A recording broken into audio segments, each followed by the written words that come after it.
Welcome to the Nerd Party. Hello and welcome to another special Between Takes episode of Missing Frames. I'm your host, Shawn Eastridge. Is the Sundance 2020 coverage over? No, it's not. The madness continues today with some red carpet interviews. That's right, we got some more for you. And this time we're talking about The Climb. What is The Climb, you asked? Well, I'm so glad you did. It is a film written by and starring Angelo Covino and Kyle Marvin. And it's actually directed by Michael himself. How crazy is that? So what's it about? Well, Michael and Kyle play Michael and Kyle. That's the characters' names. And Kyle is getting married.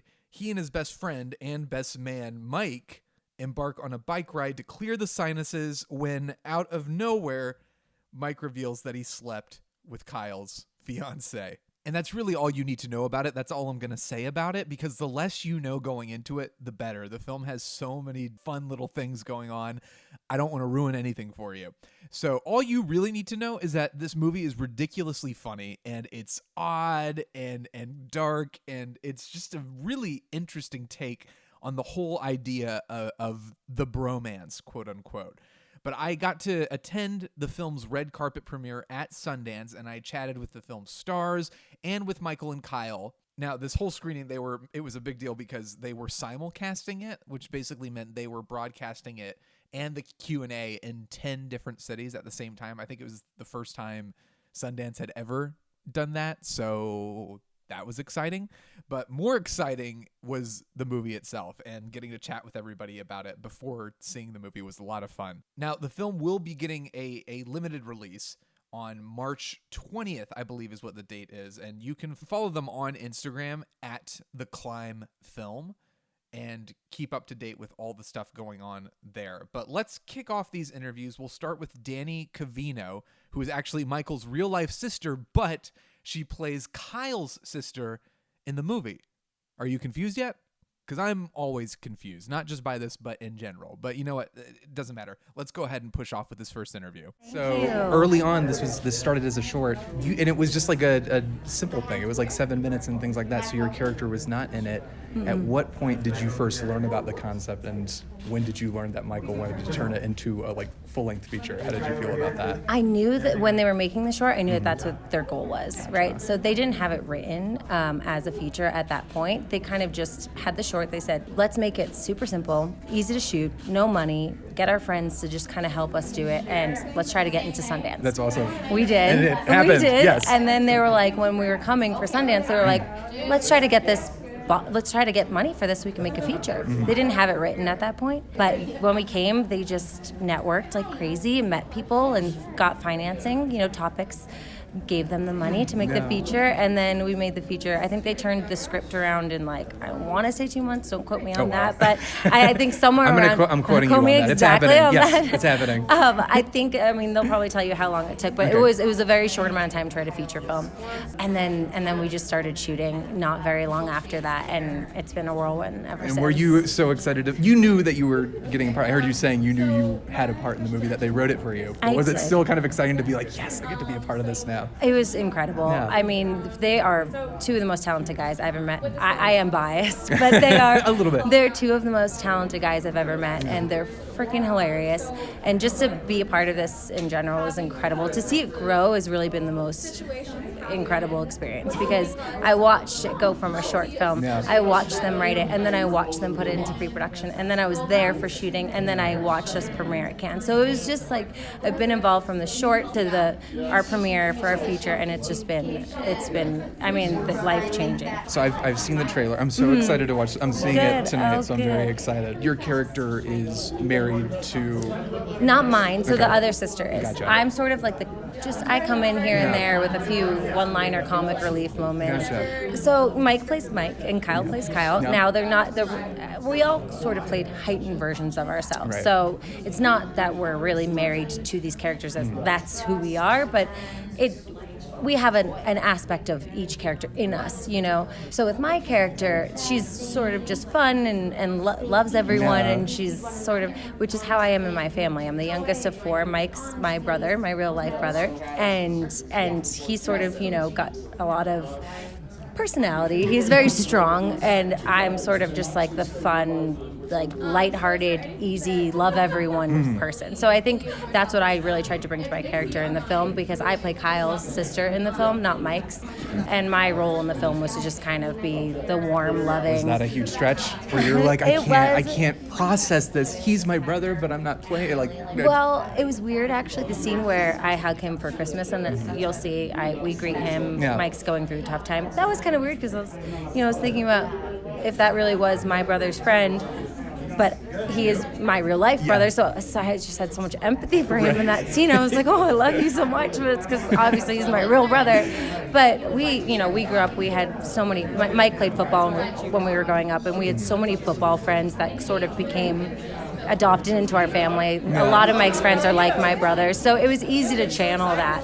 But definitely, working with Mike when we were at Cannes and we were standing on the red carpet, we were all holding hands, and he squeezed my hand and I squeezed his, and it was just this like overwhelming moment of I was so proud of him. He's taken it here, right and now. I've gotten to see it. I've gotten to be involved, and it was just this like moment of completion where I was like, you've made it, in a way, like this is the journey. It's just starting now. The buzz is so good around it. So it premiered at Cannes, and it's simulcast, and this is kind of a big next step for it. Yeah, well, so they wanted to take it to Sundance because this is where we started. So unfortunately, we wished we could have premiered it here, but it just so happened that Cannes was, during the timing, it just worked out better. Gotcha. So we just wanted to take it here. We're not in competition, but we're just happy to be here and have fun and just get the word out about it, because it's going to theaters March 20th. Awesome. So that's great. Danny, thank you so much. Congratulations. Thank you so It was a much. pleasure meeting you.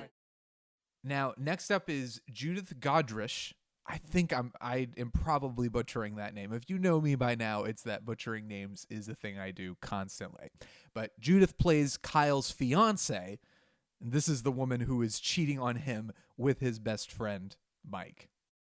Well, I had a relationship with Topic Media, and they were producing this film, and I think that they were like, oh my God, like Judith could be this French woman, and they sent me Mike's first short film, which I was very impressed with, and the script. Now, that's the one that it was the short version of this movie that became this feature. Yeah. Okay. And I was very inspired by the short film, and then I read his script, and he had a very specific voice.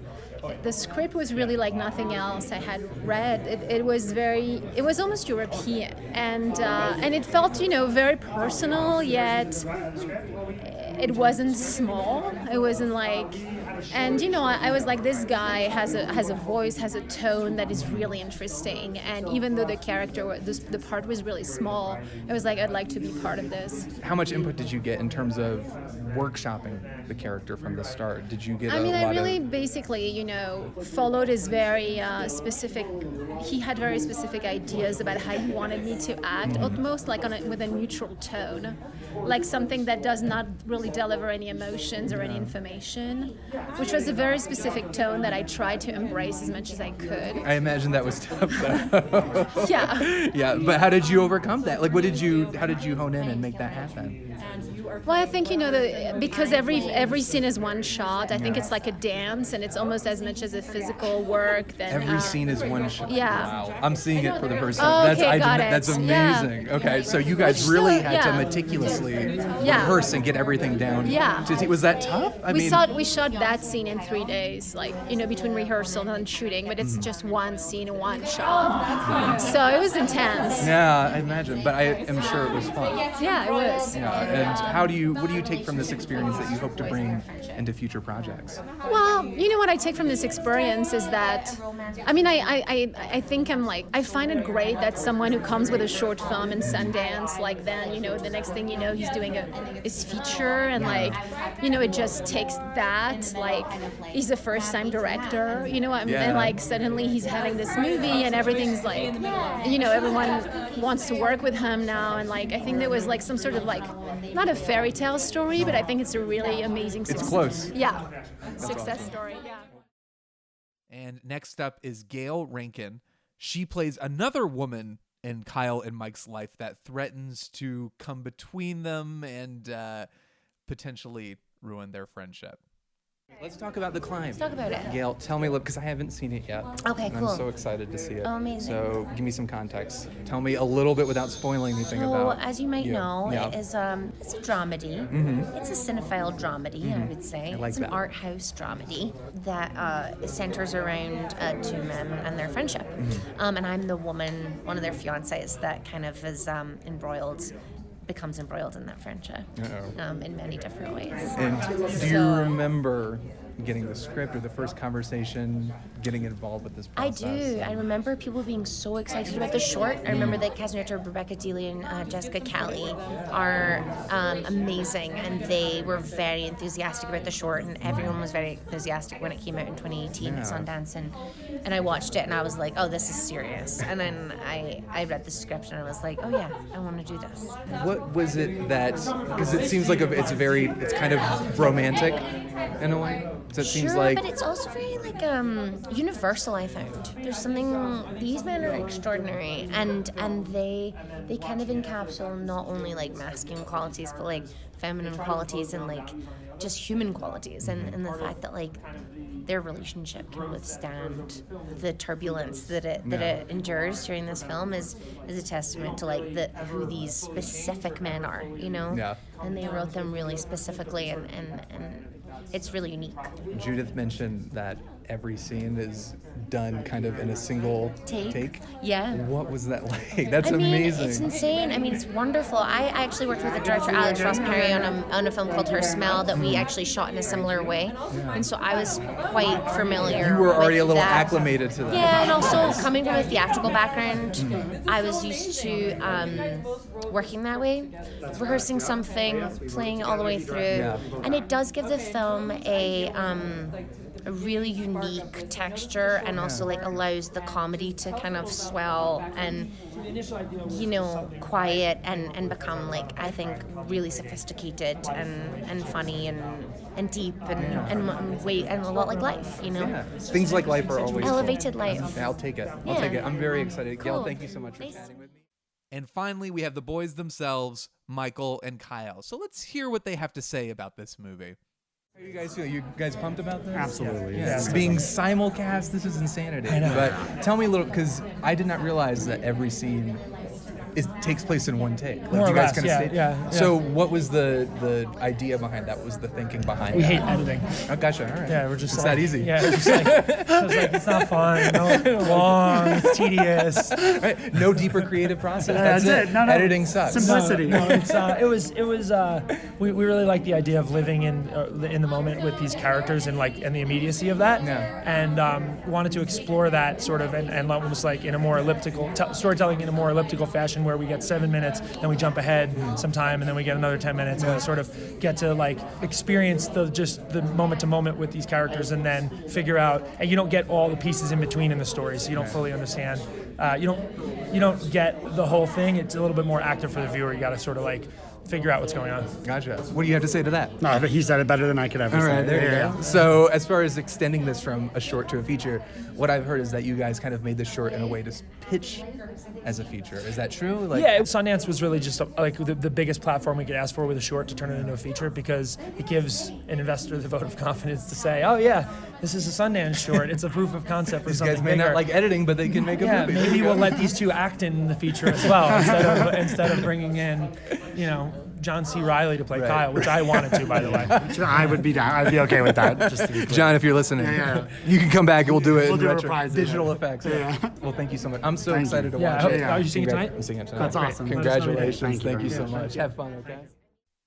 So there you have it, short and sweet. Sadly, I only had time for a couple of questions with them, but I'm hoping to chat with them a little bit more once the film gets its release in March. So stay tuned for that. Anyway, thank you so much for listening. If you like what you're hearing, please feel free to give a 5-star rating to Missing Frames on iTunes. If you write a review and give a 5-star rating, I will read your review on a future episode. And what could be more exciting than that? Nothing. Absolutely nothing. You can also follow me at YayShawnDoorman on Twitter and on Instagram at ShawnDoorman, and also make sure you're following the Nerd Party at Join Nerd Party on Twitter and the Nerd Party on Instagram and Facebook. So thanks so much again. I will see you next time.